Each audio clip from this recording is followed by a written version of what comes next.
Nous allons explorer la dimension de la conscience qui se trouve au-delà du temps. Cela peut paraître paradoxal, mais nous allons prendre le temps d'entrer plus à fond dans l'instant présent et de vivre la dimension de la conscience qui s'ouvre lorsque notre attention est tout à fait présente à cet instant. Il y a deux paliers d'enseignement, pour ainsi dire, car ce n'est pas vraiment de l'enseignement. Il y a les mots et il y a les écarts de silence entre les mots. Habituellement, les gens ne font pas attention aux écarts de silence entre les mots. Et dans notre civilisation, en fait, il n'y a plus beaucoup d'écarts de silence. Il se déroule sans doute dans votre mental un dialogue continu, à moins que vous n'ayez commencé à connaître en vous la dimension de la quiétude. Que se passe-t-il lorsque vous accordez votre attention à un écart entre les phrases ou entre les mots? L'écart du silence. Vous ressentez immédiatement de la quiétude, car ce n'est que par la quiétude que vous pouvez écouter le silence pour prendre conscience du silence des écarts. Alors, qu'est-ce que la quiétude? J'utilise parfois le mot « présence » pour désigner cet état de conscience en émergence collective sur cette planète. Et ce nouvel état de conscience en émergence, c'est celui que bien des maîtres ont évoqué dans le passé, mais qui a toujours été mal interprété. La pureté originelle de tous ces enseignements a été mal interprétée et mal comprise par le mental humain. Qu'est-ce donc que la quiétude? C'est un état de conscience libéré de la pensée, mais qui vous laisse complètement alerte, totalement éveillé, tout à fait présent. Cela ne veut pas dire que vous ne penserez plus jamais. La pensée reviendra, mais vous serez enraciné à jamais dans cet état. Cet état de conscience est en émergence au-delà du plan personnel.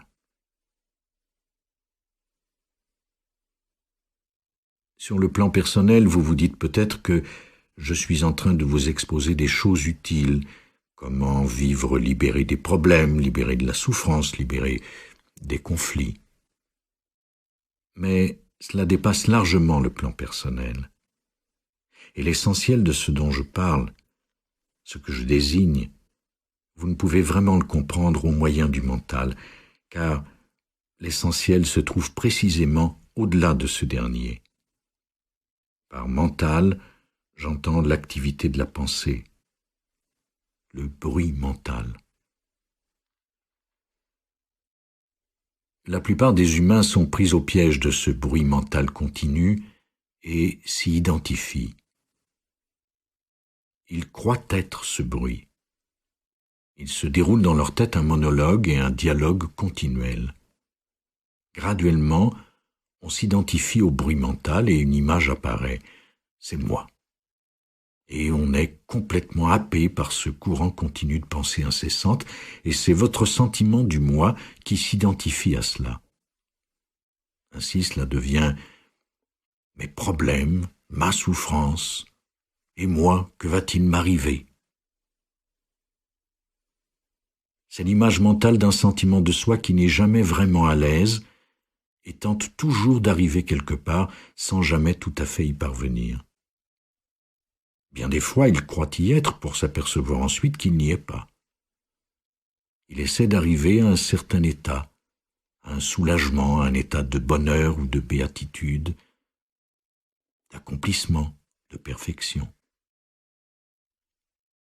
Le voleur de banque essaie d'y arriver à sa façon. Il vole de l'argent parce qu'il croit que c'est ce qui lui permettra de ressentir une plus grande vitalité, un sentiment de soi, d'identité plus profondément enraciné. Et, bien sûr, c'est une illusion. Mais même l'adepte de la vie spirituelle qui pratique certaines techniques depuis des années essaie d'arriver à l'état de perfection au futur. Le sentiment mental de soi est toujours dirigé vers l'avenir, car il croit qu'il y a là un salut personnel. À un moment donné, dans l'avenir, je vais réussir. Que cette réussite soit financière ou spirituelle, c'est fondamentalement la même structure mentale qui est à l'œuvre. Alors, on est condamné à un état de malaise presque continuel. J'ai besoin d'arriver quelque part.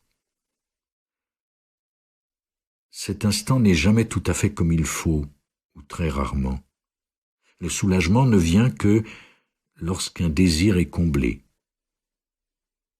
Et alors, immédiatement, un autre désir apparaît.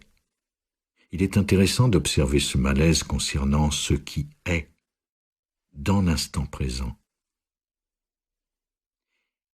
Il fait partie de la vieille conscience. Il est intégré à la structure même du mental humain. Alors, malgré tous les efforts, on ne peut s'en débarrasser sur le plan du mental. Puis, graduellement, tout ce bruit mental devient une fin en soi. Il est tout simplement là pour se renforcer. On tourne en rond. En écoutant cet enregistrement, en étant attentif, nous permettons à une dimension plus profonde de la conscience d'émerger, car elle veut émerger. On ne peut la provoquer, mais on peut la laisser arriver.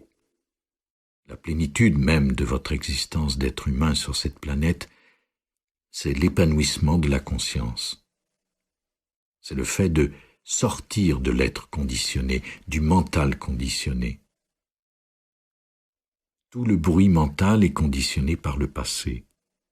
Il s'agit de sortir du sentiment conditionné de soi, mon histoire, ma vie, moi. Le fait d'associer votre sentiment d'identité à votre récit, à votre histoire, tout cela, c'est le mental conditionné. Et il est possible d'en sortir. Et qu'y a-t-il au-delà du petit moi conditionné, de ce petit sentiment de soi dérivé du passé et qui a besoin du futur pour s'accomplir, et qui en même temps se sent menacé par l'avenir, car l'avenir va le tuer? Cette course continuelle vers l'avenir, cette fuite de l'instant présent à la recherche de l'accomplissement est donc une lame à deux tranchants. Dans un certain avenir, je vais y arriver, mais en même temps, je sens que l'avenir va également me tuer. Alors les humains vivent entre ces deux mouvements de peur et de désir. Pour la plupart des gens, toutes les motivations, tous les gestes proviennent soit de la peur, soit du désir. Ces deux états sont tournés vers l'avenir. Et cette tendance est intégrée à la structure même du mental humain. Il est intéressant de l'observer en soi. D'observer qu'il y a seulement 10 secondes, on pensait au dîner de ce soir ou aux problèmes qu'il faudra affronter demain. Observer cela, c'est déjà le début de l'émergence d'une autre conscience. Observer l'activité du mental, c'est sortir du mental. On ne le juge pas, on l'observe tout simplement. La quiétude émerge en soi. C'est la dimension de la conscience qui est plus profonde que le mental, plus vaste, potentiellement infinie. Et, en y accédant, on s'étonne que des humains aient vécu pendant des milliers d'années enfermés dans un sentiment de soi aussi limité. Qu'ils se soient considérés comme de petites personnes avec une petite histoire et un petit avenir. Et le fait d'être pris au piège de ce sentiment de soi est une illusion, une prison. Il suffit donc d'observer ce qui se passe en vous dans l'instant présent. Suis-je à l'aise Ou y a-t-il une partie de moi qui veut être ailleurs? Est-ce que je veux me trouver dans l'avenir ou est-ce que j'essaie de fuir cet instant? Voilà l'essence du vieil état de conscience. Et lorsque vous l'observez, c'est le commencement d'une conscience nouvelle. C'est quelque chose qui s'appelle la conscience du témoin. Vous observez ce que fait le mental pour ne pas vous prendre complètement à son piège. Et ce n'est que le commencement.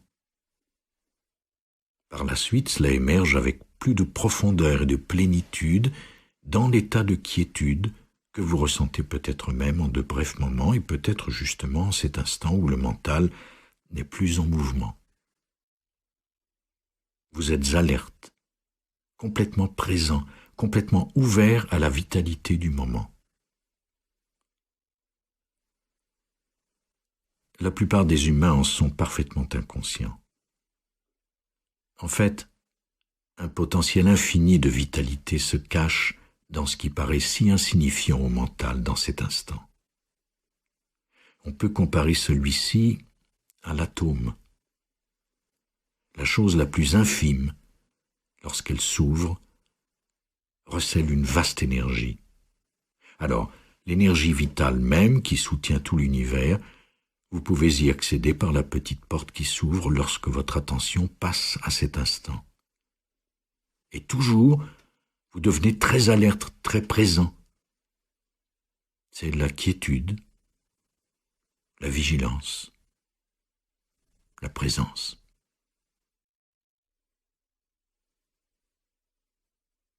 Ne vous méprenez pas, la quiétude n'est pas la somnolence. Ce n'est pas non plus le genre de quiétude qu'on obtient après avoir pris quelques verres. On peut alors s'assoupir un peu et oublier ses problèmes.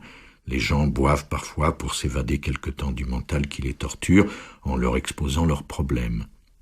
Alors ils boivent et, pendant un moment, ils oublient leurs problèmes. Mais bien sûr, il y a un prix à payer, un abaissement de la conscience.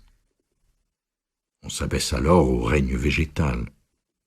Mais nous n'irons pas dans cette direction. Cela conviendrait à un légume. La vie des plantes est d'une incroyable beauté et d'une incroyable vitalité. Et à bien des égards, elle est plus éclairée que les humains car elle n'habite pas un monde de problèmes. La fleur n'a pas de problème. Et même lorsque vient le temps de mourir, ce n'est pas un problème pour elle. Elle meurt, c'est tout. Et pourtant, il y a en elle une vitalité. Elle est aussi une magnifique expression de la conscience divine, tout comme vous.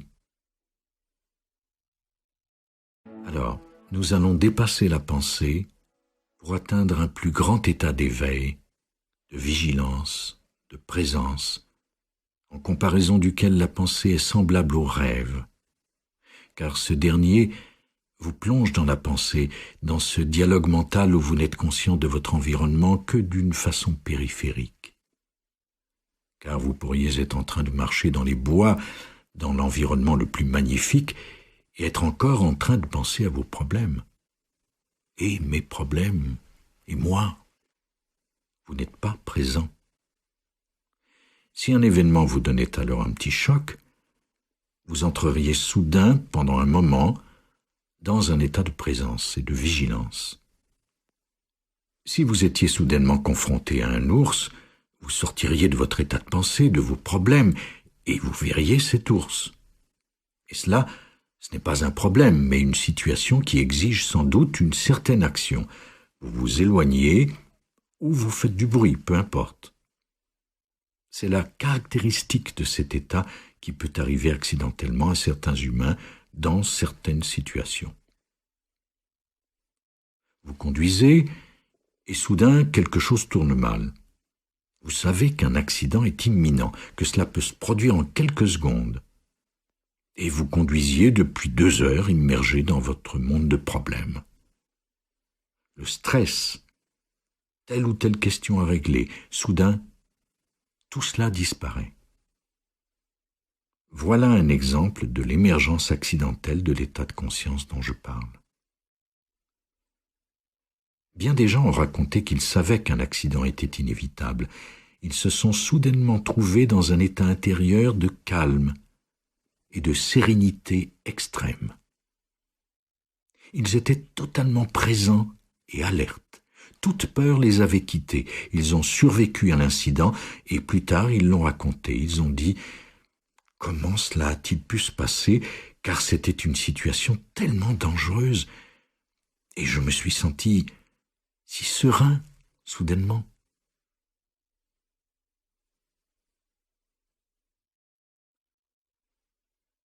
Alors, cet état de conscience peut parfois survenir de lui-même, habituellement d'une façon brève et accidentelle. Certaines personnes le recherchent à travers des activités dangereuses. C'est leur seule façon de se sentir libérés du fardeau de leur mental, le fardeau de la personnalité, du moi, le fardeau de ce moi problématique qu'ils prennent pour leur réalité. Car lorsqu'ils grimpent à flanc de montagne, ils ne peuvent plus penser. Ils doivent être présents, totalement alertes dans le présent. Mais lorsqu'ils descendent et retournent à leur voiture, ils retournent au monde des problèmes. Ils croient avoir besoin de cette activité pour se trouver dans cet état, mais ce n'est pas le cas. Vous pouvez choisir cet état dès maintenant. Vous vous apercevez en entrant dans le présent qu'il n'y a jamais de problème dans l'instant présent. Il peut y avoir une situation à régler. Ce n'est jamais un problème. Avec tout ce qui arrive dans le présent, vous pouvez avoir besoin de passer à l'action. Vous devez faire ceci ou cela. Et vous le faites. Cela émerge de cet état de conscience, de cette présence. Chaque personne est engagée dans une situation de vie. Certaines situations de vie sont relativement confortables. D'autres peuvent être problématiques.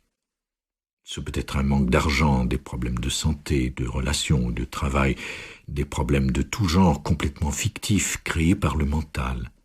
Et si telle ou telle chose arrivait, ou si je perdais ceci, ou si je n'obtenais pas cela, ou s'il ou elle me quittait, on affronte alors un autre niveau de problème, complètement fictif, à cause du bruit mental incessant. C'est un renversement radical du mode de vie normal. Chaque fois, vous trouvez vos problèmes insupportables, vous vous sentez dépassé par les événements, et vous vous éveillez le matin en disant « Oh non, pas une autre journée ». Aucun humain n'est destiné à vivre ainsi. S'éveiller le matin et dire « Je ne peux pas affronter une autre journée », cela ne se produit pas dans la nature. Quand le soleil se lève, la fleur s'ouvre parce qu'elle réagit au soleil, et aucune fleur ou aucun animal n'a jamais dit « Je ne peux pas affronter une autre journée ». Peut-être les animaux qui souffrent profondément de ce que les humains leur ont fait, mais aucun animal sauvage. Lorsqu'une plante ou qu'une fleur s'éveille, elle se trouve immédiatement en état de vitalité. Et si vous regardez suffisamment à fond, vous verrez leur incroyable beauté. Vous verrez qu'elles célèbrent la vie, et c'est ainsi que la vie est censée être. Les humains sont censés célébrer la vie aussi d'une façon complètement différente. Ils constituent aussi des expressions de la conscience divine. Alors, nous imposons aussi notre vision du monde à la nature. De nos jours, les humains disent « Toute la nature mène une lutte de survie » parce que leur propre vie se déroule ainsi. C'est leur propre mental qu'ils décrivent. Si vous vous sentiez libéré de cet état d'esprit, vous verriez en réalité que la plupart du temps, la nature célèbre la vie. Et les moments de lutte sont très courts. Les animaux vivent la plupart du temps dans un état de bien-être. Lorsqu'ils ont faim, ils tuent peut-être, mais c'est un moment très bref par rapport à la plus grande partie de leur existence. Alors on porte ce fardeau de problème qui est le mental, qui s'alourdit à mesure que les gens vieillissent. Souvent, le fardeau augmente. Le passé devient de plus en plus lourd en soi. Et graduellement, on ne sent plus la vie. On ne sent plus la vitalité qui se trouve dans la profondeur même de son être à cause du bruit mental. Il recouvre un sentiment incroyablement profond de vitalité qui est la vie même. Jésus dit « Je veux que vous ayez une vie plus abondante ». Il ne parle pas d'une abondance de biens de consommation.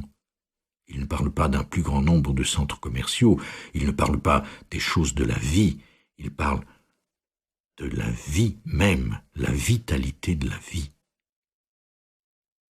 Et le seul espace où l'on puisse entrer en contact avec la vie, c'est la quiétude qui se trouve sous le bruit mental, la présence, la quiétude vivante. Car la quiétude est aussi un sentiment de vitalité intense. C'est l'espace où vous vous sentez relié à quelque chose de beaucoup plus vaste que le petit moi. Vous entrez en contact avec cet incroyable sentiment de vitalité, avec l'immensité de la vie, seulement quand vous êtes dans le présent. Cela prend une place de plus en plus grande dans votre vie à mesure que vous y accédez. Vous vivez dans cet état de lien non seulement en un bref éclair, mais pour des périodes plus longues. Je l'appelle parfois le lien avec l'être. C'est un espace où la vie est bonne. C'est bon d'être en vie. Les choses émergent de la vie même, de la quiétude bien vivante qui se trouve dans votre être. Il peut soudain en surgir des pensées, mais ce seront de nouvelles pensées créatrices et non des vieux disques que vous faites rejouer dans votre mental depuis 10 ou 20 ans. La présence engendre des observations, des prises de conscience, car c'est la source de toute créativité. Alors vous êtes en contact avec la vie même. Non pas la vie manifestée sous forme de pensées, de choses, de planètes, de galaxies, de brins d'herbe. La vie, avant qu'elle ne devienne quelque chose, sous son absence de forme originelle. La vie sans forme, qui est votre essence. Être relié à cela, c'est se libérer du monde, de l'attachement, de la cupidité, de l'accaparement et de l'indigence. Et vous avez l'incroyable sentiment de savoir, soudain, que vous êtes précieux, parce que vous êtes la vie. Peu importe que vous soyez une personne importante ou non sur le plan extérieur, c'est le monde qui vous dit que vous êtes important ou que vous n'avez pas réussi. Cela n'a rien à voir avec le fait de trouver en vous cet espace de libération dans lequel vous ne croyez plus ce que le monde vous dit, car après tout, le monde est fou. Et si vous croyez ce qu'il vous dit, vous croyez ce que vous dit un monde fou. Si vous doutez du fait que le monde est fou, prenez un manuel d'histoire et lisez-le. Il n'est peut-être pas à 100% fou, mais disons à 99. Alors, vous permettez à un monde fou de vous dire que vous êtes important et vous le croyez. Et quelques années plus tard, le même monde vous dit que vous n'êtes plus important. Vous avez perdu votre position et quelqu'un d'autre est devenu président du conseil. Et vous, qui preniez cela pour votre identité. Vous devez même retourner votre carte American Express platine. C'est pénible si vous aviez placé là votre sentiment d'identité. Mon Dieu, je ne suis à nouveau personne. Et moi qui croyais être quelqu'un, Comment puis-je survivre sans carte platine? Et puis, lorsqu'on dira à quelqu'un d'autre « vous n'êtes pas bon car vous n'avez pas réussi », il le croira aussi. « Oh, j'ai échoué, la vie m'a traité injustement, j'ai raté ma vie, je n'ai jamais eu de chance. » Ou bien « j'ai eu de la chance, mais je n'en ai pas profité. » Ce monde fou vous dit à présent que vous n'êtes pas important ou que vous n'êtes personne. Voyez qui on trouve important dans le monde. Des acteurs, des chanteurs, des politiciens, la plupart malheureux sous une façade de bonheur. Et ce sont les idoles du monde entier. Alors, votre sentiment d'identité ne vous vient plus de cela, et c'est merveilleusement libérateur. L'opinion du monde n'a plus d'importance, car votre vitalité a tellement de profondeur que personne ne pourrait vous l'enlever. Vous n'avez pas besoin qu'un autre vous confirme l'incroyable valeur de votre vie. Vous n'avez plus besoin qu'on vous dise que vous êtes bien, car vous êtes en contact avec le grand bien de la vie même. Jusque-là, il vous était peut-être fort utile d'entretenir de petites affirmations qui vous disaient que vous êtes bien. Ensuite, lorsque vous êtes en contact avec le grand bien de la vie en vous-même, vous dépassez cela. Alors vous n'avez plus besoin de concepts mentaux de votre identité. Et c'est ce qu'entendait Jésus lorsqu'il disait « J'ai vaincu le monde ». Cela ne voulait pas dire qu'il avait des pouvoirs sur le monde. Alors cette profonde vitalité est en vous à cet instant, mais vous devez vous ouvrir à elle. Pour y entrer, il existe une méthode fort utile. Elle consiste à sentir la vitalité de chaque cellule de votre corps à cet instant même. Chaque cellule vibre de vie dans tout votre être, et sentir cela, c'est se relier à l'être.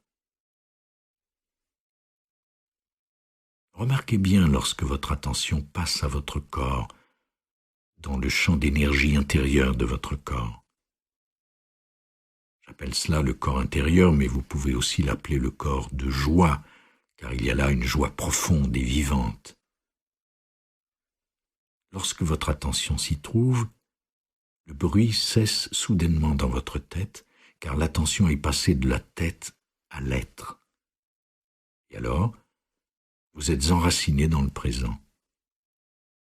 Ainsi, on dirait presque que tout votre corps prend vie, soudainement. C'est ce qu'entendait Jésus lorsqu'il disait « Tout votre corps sera rempli de lumière ». C'est la lumière de la conscience, une conscience abondante pour percevoir le monde.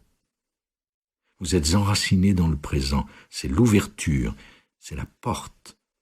Vous êtes enraciné dans l'être.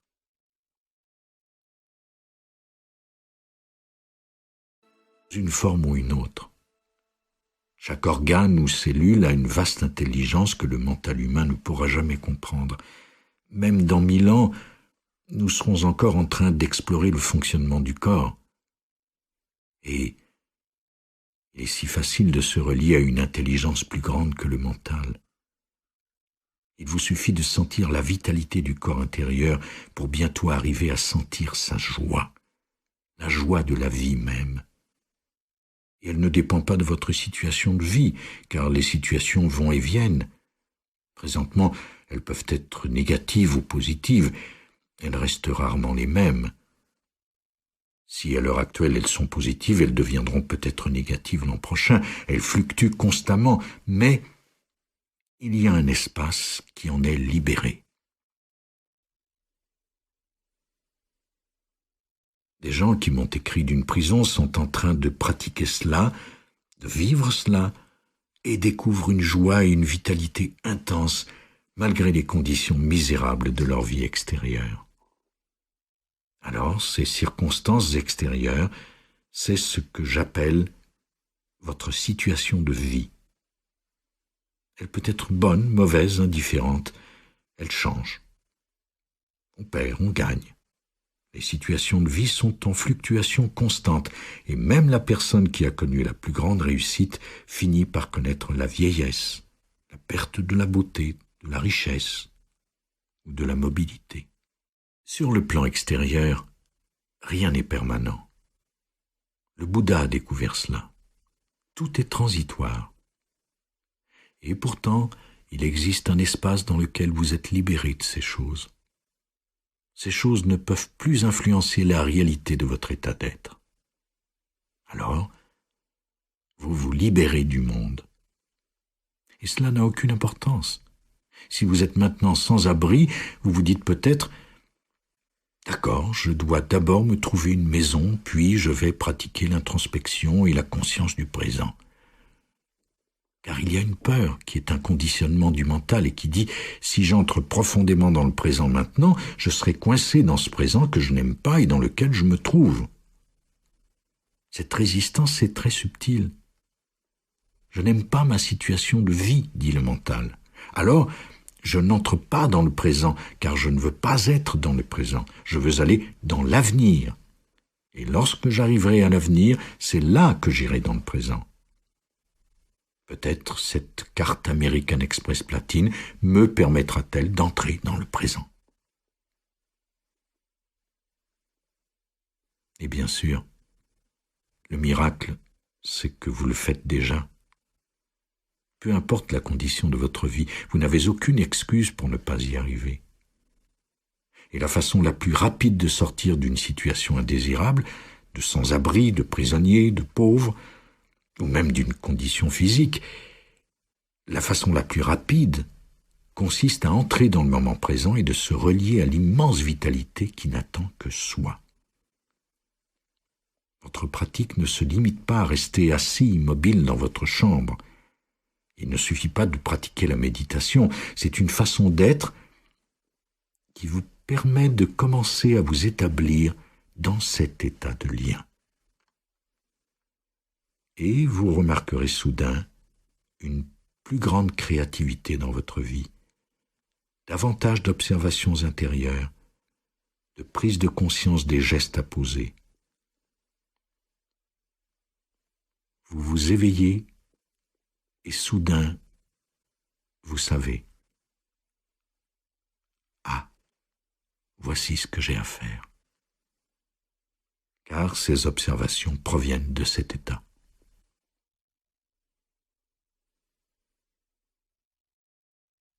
Alors la vie même commence à jaillir à travers vous. Et elle le fait beaucoup mieux que vous ne pourriez jamais le faire. Par vous, j'entends le petit moi fictif dans la tête. Mais en définitive, vous êtes la vie. Et alors, très rapidement, les situations de vie s'améliorent car vous apportez à chaque instant ce profond sentiment de vitalité qui provient d'une présence. Et vous pouvez honorer pleinement cet instant. Cela veut dire immédiatement qu'un sentiment de profonde affection circule dans ce que vous faites, dans toutes vos interactions. Lorsque vous êtes tout à fait présent, vous accordez votre attention tout entière à la tâche du moment. Et même si vous avez un travail que le mental trouve ennuyeux et dont vous voulez sortir, la façon la plus rapide d'y arriver consiste à y apporter un état de conscience différent. Apportez attention même aux choses ennuyeuses que vous avez à faire.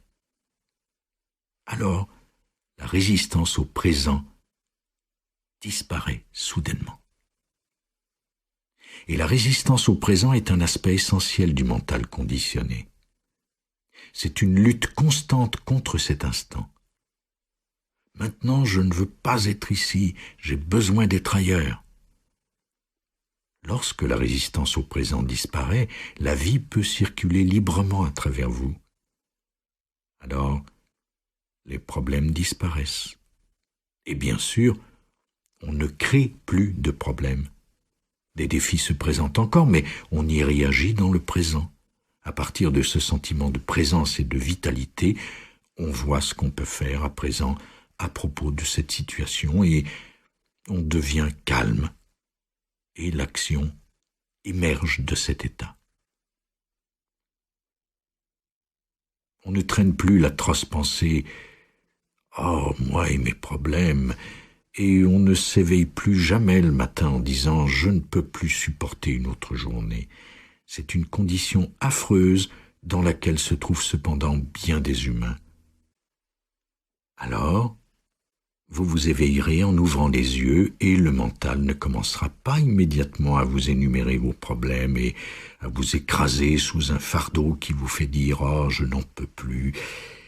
Vous vous éveillez et immédiatement vous vous reliez à la vitalité qui se trouve dans chaque cellule du corps et vous entretenez cet état. Lorsqu'on ressent cette vitalité, on se sent bien. Pourquoi donc ? Parce que le mental n'a pas encore commencé à vous rappeler vos problèmes. Car sans ces problèmes, on se sent toujours bien. La vie est toujours magnifique et la vie devient une célébration continuelle. Il n'est pas nécessaire d'attendre l'avenir pour devenir heureux, pour devenir quelqu'un ou pour réussir. Et le miracle, c'est que tout se déroule plus aisément. Vous avez même de plus grandes chances de réussir, comme si cela avait de l'importance, car tout ce que vous faites dans cet état, vous le faites avec soin, et même avec amour. Vous honorez le présent, vous honorez la vie même. Vous ouvrez vos bras à la vie, c'est de l'amour. C'est un profond sentiment d'affection que vous donnez à tout ce qui arrive dans le présent. Comment la vie peut-elle ne pas collaborer si c'est votre état d'être ? Et comment la vie peut-elle collaborer si vous dites continuellement « Non, je ne veux pas être ici, je veux être ailleurs, je veux être quelqu'un d'autre ». Alors on est fermé, on résiste au présent, on nie le présent, on fuit le présent. Tout mais pas ça, dit le mental. Et alors le changement se produit. Si vous honorez la vie peut vous aider. Elle tente de le faire depuis des années. Elle ne peut tout simplement pas passer. Le soleil essaie de briller, vous n'avez ni la taille ni le pouvoir nécessaire pour faire obstacle à la vie. Vous n'êtes pas séparé de la vie. Si vous gardez les stores fermés dans une pièce, le soleil n'entrera tout simplement pas. Si vous gardez les stores fermés, le soleil ne s'en fait pas, mais il aimerait vraiment entrer.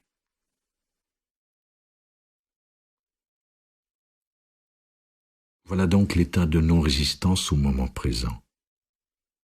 Lorsque vous y entrez, il se produit la transformation la plus miraculeuse de la conscience. Lorsqu'on ne résiste pas à ce qui est, le bruit mental incessant ralentit, disparaît. D'immenses écarts surgissent dans le courant du mental, car ce dernier constitue une résistance continuelle. Alors vous ne vous ouvrez qu'à cet instant. C'est la pratique spirituelle ultime. Rien ne pourrait être plus simple, et pourtant, cela semble tellement difficile à cause du conditionnement du mental. Vous vous appuyez alors sur ce sentiment de puissance ou de vitalité. Tel est le sens du mot « confiance ». Il faut avoir confiance en la vie. Il est difficile de vous obliger à faire confiance lorsque votre condition primordiale est la peur, qui est la condition humaine primordiale provenant de l'état d'identification au mental. La peur et la confiance sont incompatibles. La confiance est tout simplement l'absence de peur. Alors vous ne pouvez vous obliger à faire confiance, même avec des affirmations. Vous pouvez même répéter des affirmations en les écrivant sur la glace de la salle de bain. J'ai confiance en la vie, j'ai confiance que la vie me soutient. Mais vous devez même, en fin de compte, dépasser l'affirmation. Et quand la confiance s'élève naturellement, vous n'avez plus besoin d'affirmation, car Quand vous y êtes, la réalité y est. Les affirmations constituent peut-être une étape transitoire lorsque vous n'êtes pas tout à fait arrivé à la réalité. Alors vous vous dites « je suis riche ». Mais lorsque vous avez 50 millions à la banque, vous pouvez retirer l'affirmation de la glace de votre salle de bain, c'est évident. Vous savez que vous êtes riche, vous n'avez plus besoin de le dire. Bill Gates ne place pas cette affirmation sur la glace de sa salle de bain, ce n'est que la richesse extérieure.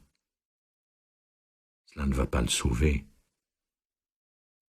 Même avec autant, il ne peut acheter la paix. Ce n'est qu'un exemple qui montre que, lorsque la réalité est évidente et présente, vous n'avez plus besoin d'un panneau indicateur, car chaque affirmation est une sorte de panneau indicateur. Il pointe dans la bonne direction. Mais vient un moment où le panneau indicateur n'est plus nécessaire, car vous êtes arrivé à destination.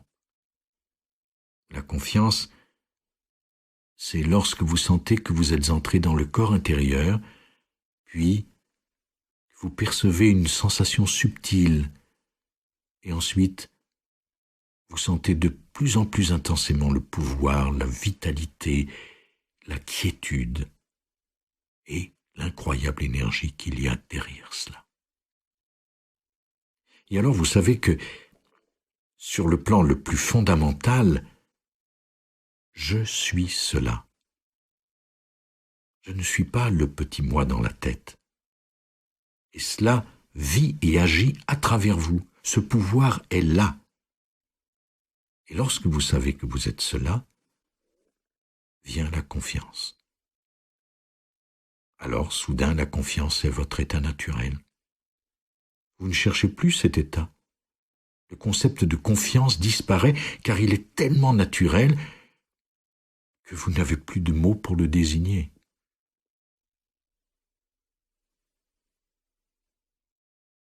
Bien des concepts disparaissent lorsqu'arrive la réalité que désigne le concept. Le concept mental même n'est plus nécessaire. L'amour surgit naturellement de cet état de présence. Et vous n'avez pas à garder de concept en tête et affirmer « je suis un être affectueux ». Ce n'est plus nécessaire. Je suis parfois surpris que l'on me dise certaines choses. Parce que je suis présent, on dit « Oh, vous êtes tellement patient ». Je suis patient? Je ne savais pas. Pour moi, ce n'est pas de la patience. Il ne m'était jamais venu à l'esprit que j'étais patient. Je n'en ai pas la moindre idée, car la patience veut dire qu'on s'efforce d'être là. Elle comporte une sorte d'effort. Mais dans la patience véritable, on ne sait même pas qu'on est patient. On est tout simplement présent. La patience veut dire qu'on est à moitié présent et à moitié absent. On pratique la patience. D'accord, je serai patient pendant encore une demi-heure, mais ensuite, j'en aurai assez. Alors il est merveilleux que tous ces concepts ne soient plus nécessaires. Ils peuvent l'être à un certain stade, celui de l'affirmation sur la glace de la salle de bain. Mais vient aussi un moment où l'on dépasse cela. D'une certaine façon, tous les enseignements sont des panneaux indicateurs. La voie spirituelle peut comporter des pièges. Vous vous identifiez à une forme particulière dans laquelle se présente un enseignement et vous dites « D'accord, je suis bouddhiste » et l'autre dit « Eh bien, je suis soufi ». Et l'autre encore dit « Eh bien, je suis bouddhiste zen et vous êtes de tendance Theravada. En réalité, le zen est supérieur. » Ces identifications peuvent constituer des obstacles. L'ego peut s'insinuer à tout moment sur la voie spirituelle. L'ego veut dire qu'une nouvelle image de qui vous êtes s'est reformée dans votre mental. C'est un phénomène très subtil qu'on peut observer en soi, qui s'appelle la comparaison. L'ego aime à se comparer. La comparaison est un stratagème de l'ego. Alors l'ego se compare subtilement à d'autres, et chaque fois, l'ego a un sentiment d'infériorité ou de supériorité. Il se manifeste contre d'autres.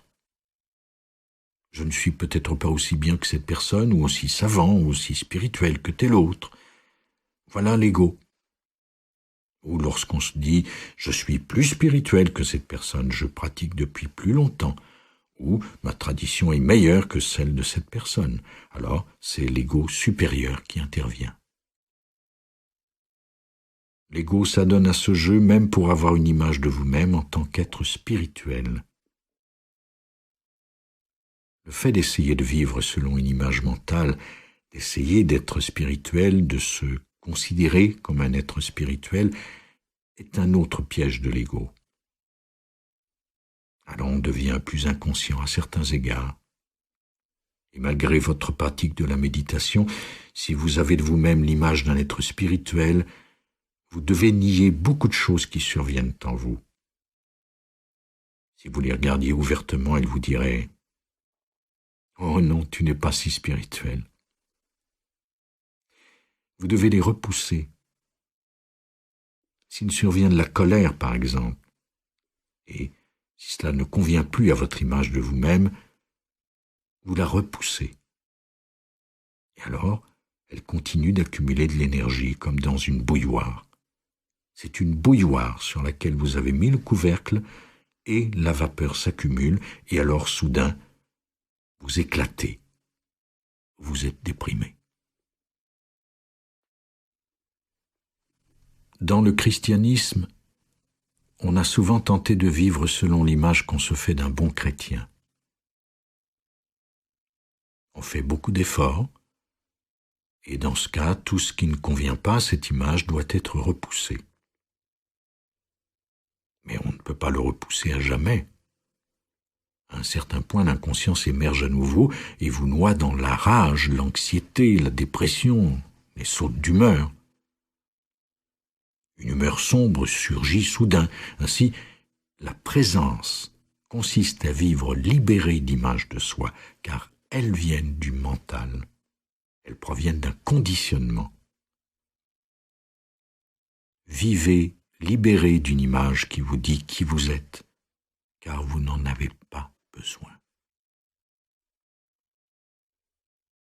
C'est pourquoi j'ai dit, apprenez par l'observation des animaux. Ces derniers n'ont pas d'image de soi, ils sont naturels, spontanés. La vie se déroule à travers eux. Bien sûr, ils ont leurs limites dans cette forme particulière, et pourtant ils sont plus profondément reliés à la source que les humains dans leur état normal. C'est pourquoi il est si utile d'observer un animal. Il ne vit pas selon son image de soi. Il est lui-même.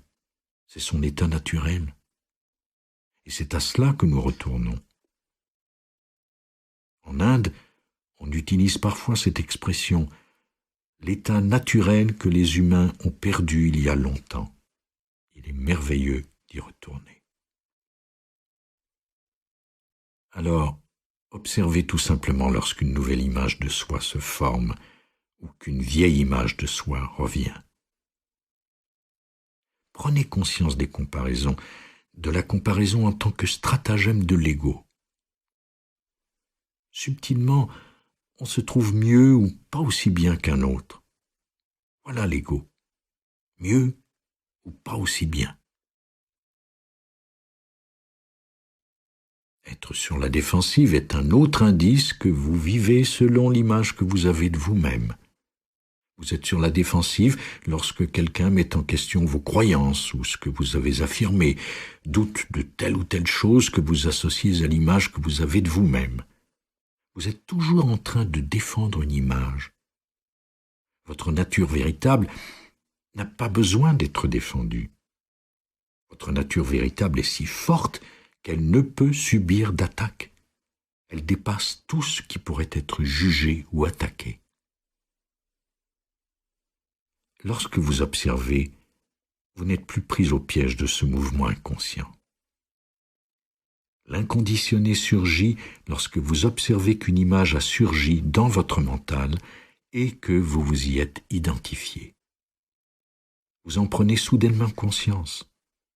Vous observez que vous êtes sur la défensive à propos d'une position que vous avez prise. Vous vous êtes identifié à une position qui veut dire qu'une image de vous s'est formée dans votre mental et qu'il faut la défendre. Chaque fois que vous êtes sur la défensive, sachez que vous vous êtes identifié à une illusion. Mais cette conscience est extérieure à l'illusion. Dès que vous prenez conscience de votre identification à une illusion, cette conscience n'est pas l'illusion. Vous avez reconnu l'illusion et dans cette conscience, vous en êtes libéré. Alors, plus vous découvrirez d'illusions semblables en vous, mieux ce sera, car chaque fois vous découvrez un vieux schéma mental, une image de vous-même, une réaction défensive de la cupidité, de l'attachement. Dès que vous devenez conscient des schémas, la conscience ou la connaissance n'en fait pas partie. Plus vous découvrez ce qui est inconscient en vous, mieux c'est. Cela ne veut pas dire que vous avez échoué. Cela agit par la découverte, la reconnaissance. Reconnaître qu'une illusion est une illusion n'est pas une illusion. Vous l'avez reconnue. La reconnaissance ne fait pas partie du mental conditionné. La reconnaissance, c'est l'inconditionné. Elle voit, elle se contente de voir. C'est merveilleux. Vous pouvez accueillir tout ce qui monte en vous. Vous n'avez pas à nier quoi que ce soit. Vous n'avez pas à nier ce que vous devriez nier si vous viviez selon une image de vous-même, car tout ce qui ne conviendrait pas à cette image serait nié.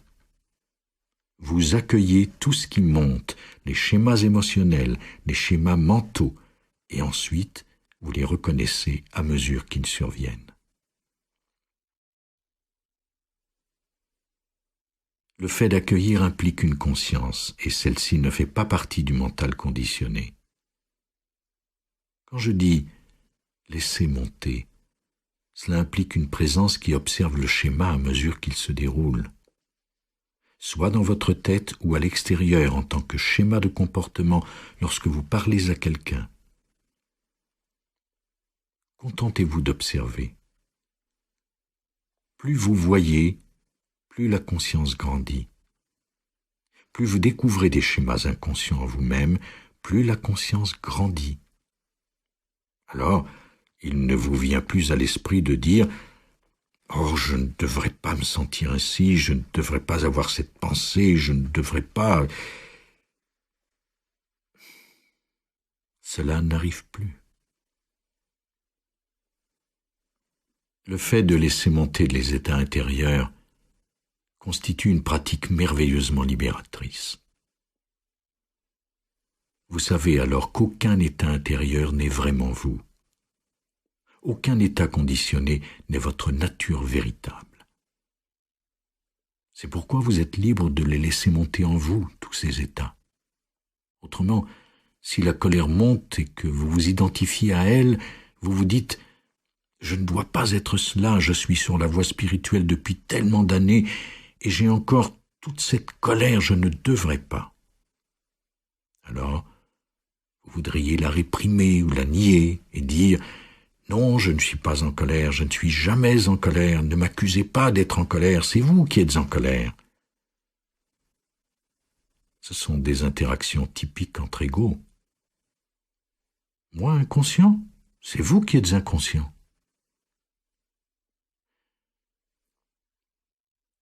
Et observez à quel point la nature de l'attitude défensive est mécanique. Elle se déclenche presque comme une horloge, quasi automatiquement. Quelqu'un pousse le bouton et la réaction survient. Les gens qui vous connaissent au bout d'un certain temps n'ont qu'à pousser le bouton s'ils veulent obtenir une réaction, comme avec un robot. Il y a quelques mois, je marchais près d'un étang dans un parc. J'observe toujours autour de moi car on apprend tellement de choses en observant les gens. Les animaux, bien sûr, nous livrent un enseignement profond, mais on peut apprendre beaucoup de choses sur la dysfonction en observant les gens. Un homme âgé jetait des miettes de pain au canard et 2 adolescents sont arrivés à bicyclette. Ils portaient un badge d'un groupe d'écologistes bénévoles. Ils se sont adressés à l'homme en disant « Savez-vous qu'il est mauvais de nourrir les canards ?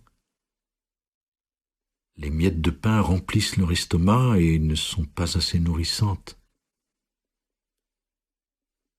Il a dit « Ouais, je sais. » Et il a continué à nourrir les canards.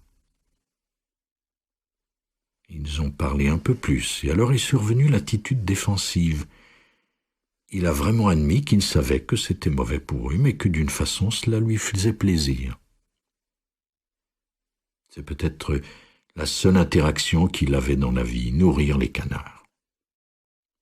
Alors le plaisir qu'il en tirait était plus grand que le fait de savoir que c'était vraiment nocif pour eux. Et il a dit « Bon, d'accord, je ne suis pas un idiot, personne ne va me dire quoi faire, je ne suis pas stupide. » La réaction de l'ego est mécanique. Il a commencé à parler avec colère et à se défendre. Cela n'était pas logique, car on ne peut défendre un comportement dont on vient de reconnaître qu'il est mauvais. Mais l'ego s'en fiche. C'était un mécanisme de défense automatique. Et il a parlé pendant plusieurs minutes, il était de plus en plus en colère et de plus en plus sur la défensive. Qu'est-ce qu'il défendait ? Une position, une image mentale, son ego. Et finalement, les jeunes qui étaient peut-être présents, ou du moins semblaient être assez présents ou bien formés, dirent « Merci de nous avoir écoutés, au revoir ». Alors l'homme a continué à marcher et 50 mètres plus loin, je l'ai revu nourrir les canards.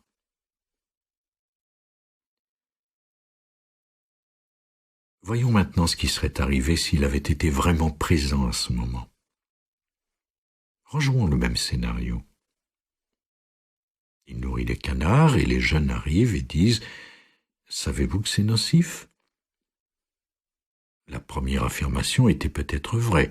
« Oui, je sais. » Et ensuite, il aurait dit « Oui, je sais, vous avez absolument raison, mais cela me fait tellement plaisir, je n'y peux rien, j'ai seulement envie de nourrir les canards, mais vous avez raison, je vais m'arrêter. » Ou bien, je vais leur donner le reste de ce que j'ai, mais je sais que vous avez absolument raison. J'aime tellement les canards et ça me fait tellement plaisir de les nourrir. Alors ainsi, son pouvoir véritable s'élèverait là où l'ego aurait dit « Tu es en train d'être anéanti, c'est de la faiblesse, défends-toi ». Son pouvoir véritable aurait surgi s'il avait honnêtement exprimé cela sans avoir besoin de défendre une image. Aux yeux de l'ego, cela ressemble à de la vulnérabilité. Mais cela n'en est pas. Voilà la force véritable. Toute la qualité de l'interaction aurait changé. Il aurait pu y avoir une communication véritable entre des humains, les jeunes et le vieil homme. Il aurait même pu y avoir de l'amour. Il aurait pu y avoir une merveilleuse rencontre, mais l'ego ne l'a pas permis. Il avait besoin de se défendre.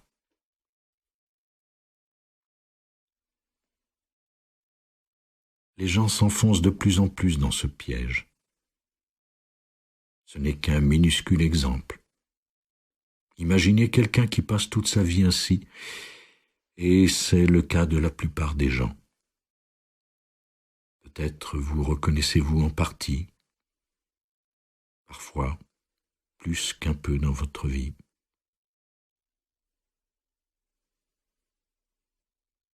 Lorsque la présence surgit et que vous observez l'attitude défensive, vous vous dites « Mon Dieu, c'est ça ». Et alors, parfois, par la simple observation, vous dépassez cela, car c'est le pouvoir qui réside là où vous ne vous défendez plus. Il se produit alors un changement soudain. Et toujours le mental vous dira « Attention, défends-toi, protège-toi ». Donc, vous apprenez en observant d'autres humains et en vous observant vous-même, bien entendu.